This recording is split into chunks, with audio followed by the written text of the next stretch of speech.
Hey everyone, I'm Lauren Stone with Toy Wizards, that's toy-wizards.com, and I'm back for another spontaneous toy review and unboxing, and we're looking at something really freaking cool, and I am so stoked that mine shipped. Oh my gosh, we're gonna look at this together. Before we go further, give this video a big like and subscribe to Toy Wizards on YouTube so you don't miss a single one of our updates. So what are we looking at today?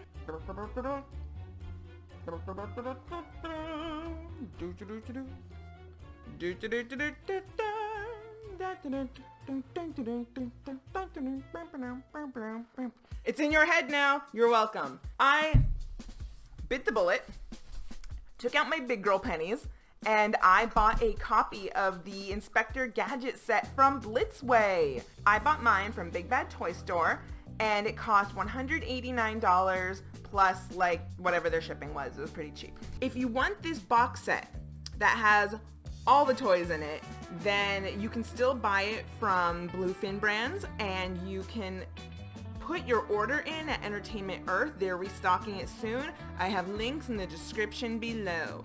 Otherwise, you can just buy these 3 packs separate, which is Quimby, Gadget, and then one for Penny and Brain, and you can get those all separate. But if you want this beautiful box, which I did,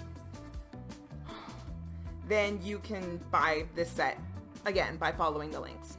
I loved Inspector Gadget as a kid. I was a geek kid. I was right in that generation. I watched, of course, tons of Rainbow Bright. I watched tons of Heathcliff. I watched tons of Inspector Gadget. And then there was one point where I want to say it was on Netflix in maybe 2010, 2011. And I rewatched it back then.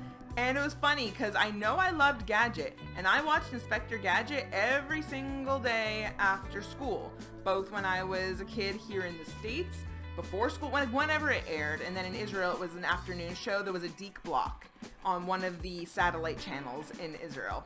And so there was a Deke block, and Inspector Gadget was on it. But I love Inspector Gadget.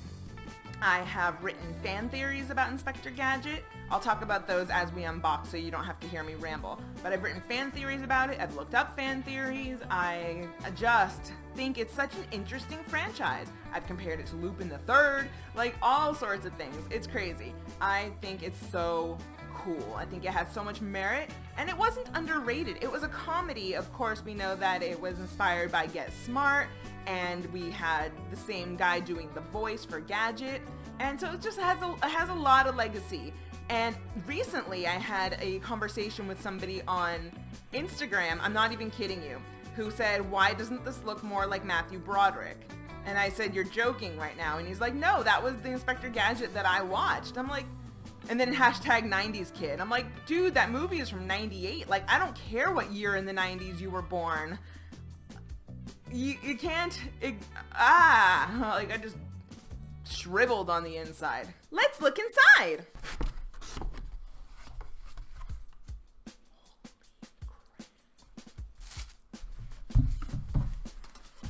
Dude, I love how Japanese toys are packaged, like tissue paper.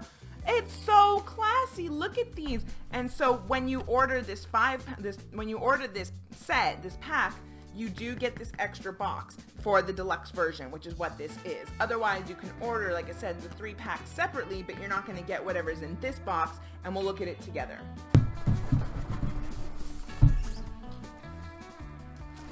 Oh, wow. Let's start with Gadget. In the back of the box, look at him. Oh my god. Oh, dude, nice. I don't own any Blitzway, but I do own Figma and Kyoto. And so I know how some of these Japanese toys can be a little delicate. Oh my gosh, look. We have 2 sets of trays. This tray is all of like his gadgets, his helicopter, or like I can tell that's neck extensions. Those really look like metal. Oh, wow. Crap. Oh my god, dude, this is so nice. Look at him.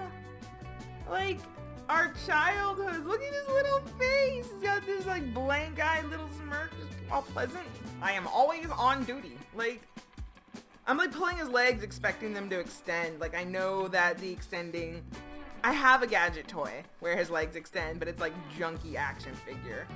Oh my gosh, he is so cute. His arms move. I've never touched a Blitzway. This is so exciting. His hands move. He has lots of hands. We'll go through the accessories. Wow, dude. All right, foot came off. His legs move. We have this sort of rubbery material on his jacket. God, he's beautiful. I don't want to put him down. I love him. All right, I'm gonna put you down. We're gonna go through the accessories. There is so much in here. Like, I don't know which gadget I want. I want them all. Holy mother. This is amazing. Oh my gosh. Look at this little face he comes with. Little open mouth, happy face. Oh, little concerned face. We have these extra eyes, which I'm thinking are for the gyroscope, binoculars, something like that. Do you remember like when the telescope? So his eyes would come out. I think that's what that's for. Oh, bro, look. How many of us wanted a Gadget phone? I'd still take a Gadget phone. Like, I'll take a whole glove. Then when my phone rings, I just put on the glove and pull out the antenna. Yes, Chief. We have the hand with the screwdriver. And then the rest of the hands are just in different poses, like finger pointing. We have fist. So the fists on him right now, the gloved fists, are just closed fists. This is a fist, but he can hold. We have an actual magnifying glass. Look at that.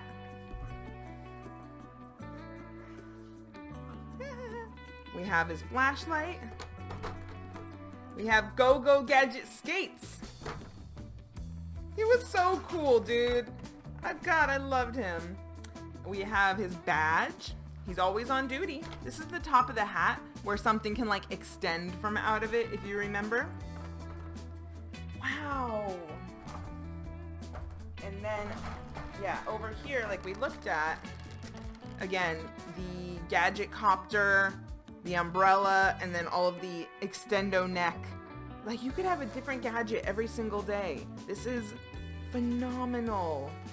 Wow, dude. All right, I'm gonna put this aside because I want to show the other figures as well. All right, dude, you ready? We're gonna open Quimby next. He feels pretty sturdy to me. I really don't feel any issue. Like, I thought he was gonna be like really fragile. Again, like Kyotos are really fragile. Figmas are a little less fragile from my experience, but this feels really sturdy. I don't know. I don't feel any issue with it. God, it's beautiful. Chief Quimby. I hope he comes with a letter that self-destructs. This is a much easier setup. You'll see. Much fewer accessories. Oh, that's interesting. I'll show you. He comes with this like extra sleeve accessory, I think, for opposing his arm. And of course, he comes with his trash can. All right, Chief Quimby. Now, what's interesting is that while Gadget is fully articulated, Quimby is not. He is not articulated at all. But what he does do is he comes apart at the waist so you can put him in the trash can. I did take off his arm to get him in the trash can, so it looks a little bit funny. Oh, you know what? Look. Okay, this makes sense. All right, so we have this half arm that he wears for the trash can. Not very stable and very difficult to plug in, to be honest with you. But I do appreciate that level of consideration for the gag. I'm always one saying, like, go full throttle for the gag. Take it all the way home. All right, so what does Quimby come with? Here is Chief Quimby with that rockin' stash and his pipe. No articulation. I'm okay with that. But it's funny because Gadget has so much articulation and can be posed and set up and his neck can extend, his legs. Like, you can do anything with that gadget. And then you can't do anything with Quimby. So we have Quimby, arm, smaller part of the arm for the trash can gimmick, the letter that will self-destruct, and the trash can. Let's give him one more good look. Awesome. Let's move on to Penny and Brain, and then we can look in the deluxe box, because I know what that is.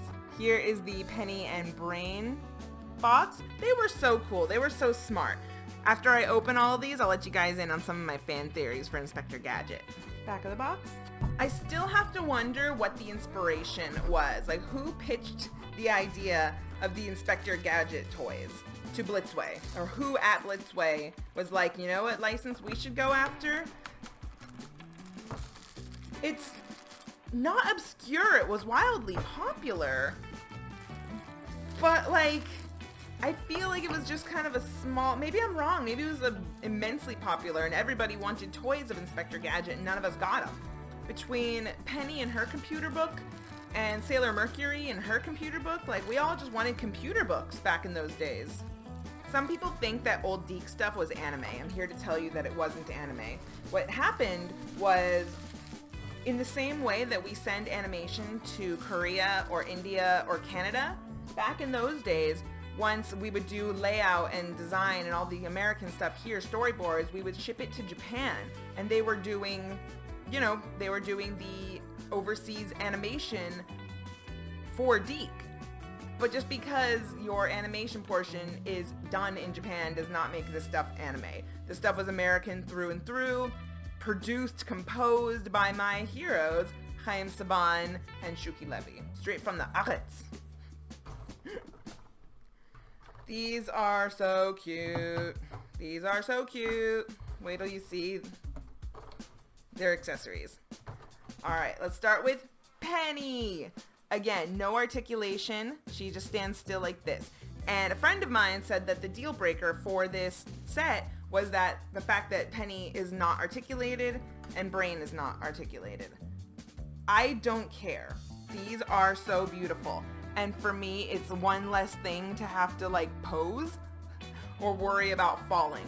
These just are what they are. And again, Gadget is so busy and I'm gonna be worrying so much, making sure I pose him cool, that this is a relief for me. And I'll pay for this license. We have Penny's calculator book.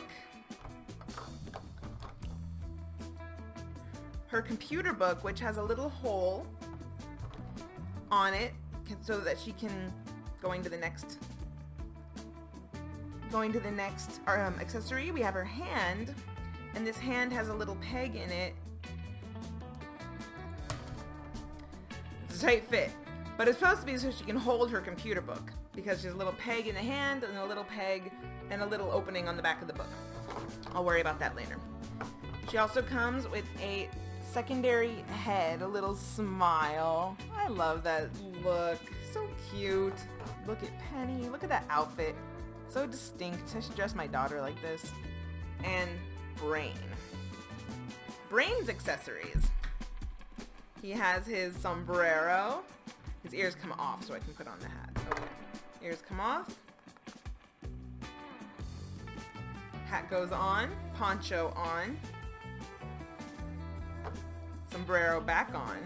There's holes. Is that for his ears to go back in? This is intense. This is like detailed. Wow, wow, wow. Wowzers. And then his nose comes off. There's an order of operations here and I'm not doing it right. Nose comes off so that you can put on his mustache nose. Ha ha ha. And then, badoom. I loved all of Brain's disguises. This show was the best, dude. It's like playing dress up. And you had a little girl, and the little girl, like all girls loved her. All girls loved Penny. She had a dog who was smart. She had an uncle who was stupid, but he was funny, and he had all these gadgets, and he couldn't control any of them. Go Gadget, like, it was like a genie. Go Gadget anything you want. And magic happened. The car transformed from, what was it, from the van to the little police car, little police vehicle? Or was it the other way around? I guess it was both ways, because then it turned back, right? He had the inflatable balloon body, like it was all. I wonder if that's where Mario, in Mario World, when he takes that pea balloon and like blows up, I wonder if that was some Inspector Gadget love. We'll never know. And last but not least, the accessories box. Let's see what's in there. But first, some Inspector Gadget fan theories. My theory was always that Inspector Gadget was not Penny's uncle. I always thought that he is a full either robot man or cyborg. Maybe we're having a RoboCop experience here where he was once a man and now he's robot parts. But in my head, he is a robot. He is basically a science experiment. Chief Quimby is Penny's dad, and he sent his daughter to basically monitor this robot to make sure nothing weird happens to him. I'm starting to wonder if this should be like a toilet video with my rambling fan theories, but no, hear me out. So Penny is Quimby's daughter, and then Brain is her super smart dog. For all we know, maybe he was once human too. Maybe there's some sort of cyborg geniusness happening in here, or maybe he's just a really smart dog. The same way she's a really smart girl. It's a cartoon. That's where we can let it slide. There can be like silly, non-believable things happening because, again, this is a cartoon. But this guy is not a police chief. He is a scientific mastermind who has built Gadget, and this whole thing is a ploy. All of the stakes and the danger is very, very low because he contacts Mad to make sure that Gadget is attacked or has a mission to be on duty every day, because that's the only way we're going to see if Gadget works. So when Mad comes after Gadget, that is Quimby is sending Mad after Gadget so that we can, how do I put this?